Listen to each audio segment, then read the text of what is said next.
आपको बताया था कि क़ुरबानी के जानवर मखसूस हैं, उनके अलावा कोई और जानवर क़ुरबान किया तो क़ुरबानी काबिल कबूल ना होगी। नबी करीम सल्लल्लाहु अलैहि वसल्लम की तरफ से 3 किस्म के जानवरों की इजाज़त है, एक ऊँट, दूसरा गाय और तीसरा बकरी। ऊँट में ऊँटनी भी शामिल है और गाय के साथ बैल, भैंस, भैंसा और बकरी के साथ बकरा और दुम्बा और दुम्बी वगैरह, भेड़ वगैरह, ये सब इसमें शामिल होते हैं। ऊँट कम से कम 5 साल का, गाय कम से कम 2 साल की और बकरा, बकरी, दुम्बा, दुम्बी कम से कम 1 साल का होना चाहिए। लेकिन भेड़ का बच्चा अगर 6 माह का हो और इतना फरवा हो, किसी ऐसी नस्ल का हो कि दूर से देखने में साल भर का लगे, तो उसकी क़ुरबानी शरअन जायज़ है। बाकी किसी जानवर की कम उम्र हो, जो निसाब एक उम्र का मुकर्रर किया है, तो उसकी क़ुरबानी नहीं होगी। ये भी याद रखें कि जानवर का ऐब से पाक साफ़ होना ज़रूरी है। तो जब भी आप जानवर ख़रीदने के लिए जाएं तो ज़रा तरतीब से अच्छी तरह उसको चेक करें। मसलन उसकी नाक देखें, कटी हुई ना हो, उसके दांत देखें, टूटे हुए नहीं होने चाहिए। अगर जानवर बहुत खूबसूरत है, अच्छा फरबा है, एक आध उसका दांत टूटा हुआ है तो चल जाएगा, खिलाफ सुन्नत क़ुरबानी होगी, लेकिन बहरहाल हो जाएगी। फ़ुक़हा ने फरमाया कि इतने दांत टूटे हुए हों कि ख़ुद चारा ना चबा सकता हो, तो उस जानवर की क़ुरबानी नहीं होती।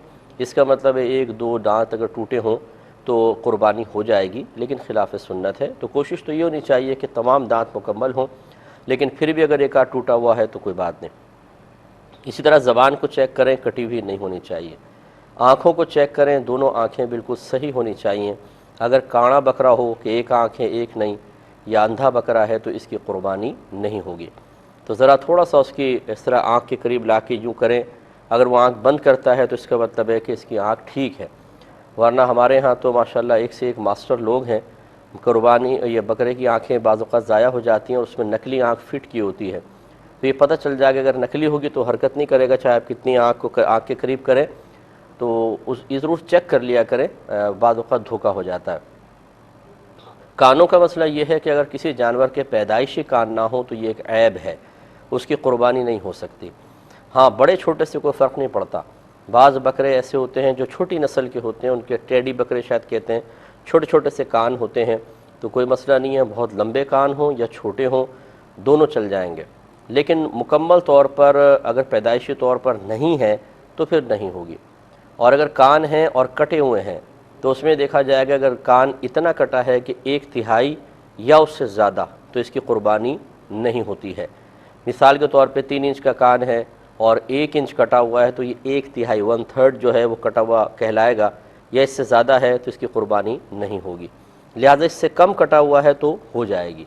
बाज़ औक़ात ऐसा होता है कि जानवर बहुत ही अच्छा होता है और थोड़ा बहुत कान में कुछ ख़राबी होती है, या जैसे ये रेवड़ के रेवड़ लेकर आते हैं तो बतौर निशानी बाज़ औक़ात कान में सुराख से कर देते हैं छोटा सा, तो इसकी क़ुरबानी हो जाएगी। अगरचे खिलाफ़ सुन्नत है, मकरूह क़ुरबानी है, लेकिन वो कराहत इतनी ज़्यादा नहीं है कि ख़राबी पैदा हो, बहुत ज़्यादा ख़राबी पैदा हो, तो ऐसे जानवर की हो सकती है। लेकिन अच्छा है कि पूरा कान साबुत हो तो बहुत ही बेहतर है। इसके बाद सींग चेक कर लें। सींग में और कानों में एक बुनियादी फ़र्क ये है, अगर पैदाइशी कान ना हो तो क़ुरबानी नहीं होगी, लेकिन अगर पैदाइशी सींग ना हो किसी के तो क़ुरबानी हो जाएगी। इसको ऐब नहीं शुमार किया गया, क्योंकि सींग एक इजाफ़ी चीज़ है और कान बाकायदा एक जिस्म का उज़्व है, ऐसा जो उज़्व है कि जिसकी वजह से हुस्न पैदा होता है और जानवर या इंसान मुकम्मल होता है। सींग एक इजाफ़ी चीज़ शुमार की गई है, तो इसलिए वो ज़ीनत के लिए गोया कि कह लें आप, या ख़ास किसी ज़रूरत के लिए, जैसे जानवरों को बाज़ को अल्लाह ताला ने सींग दिए हैं ताकि वो अपना दिफ़ा कर सकें। तो खुलासा कलाम यह है कि पैदाइशी सींग ना हो तो हो जाएगी। अब अगर सींग टूट गया, मिसाल के तौर पर टूटा हुआ है, तो ये देखा जाएगा अगर जड़ से टूटा हुआ है तो फिर इसकी क़ुरबानी नहीं हो सकती, चाहे एक ही टूटा हो। हाँ, अगर जड़ से नहीं टूटा, ऊपर से टूटा है तो इसकी क़ुरबानी हो जाएगी, मगर खिलाफ सुन्नत होगी। तो बाज़ औक़ात ये ऐसा करते हैं कि जानवर के सींग काट कर और ऊपर से उसको घिस देते हैं, गोल सींग कर देते हैं, तो ऐसे जानवर की क़ुरबानी बहरहाल हो जाती है। और बकसरत ऐसे जानवर मंडी में आए होते हैं, खुसूसन गाय वगैरह जो हैं वो इस तरह की होती हैं, तो इनकी क़ुरबानी हो जाती है, लेकिन खिलाफ सुन्नत होगी। अगर पूरे सींग हो तो बहुत ही बेहतर है।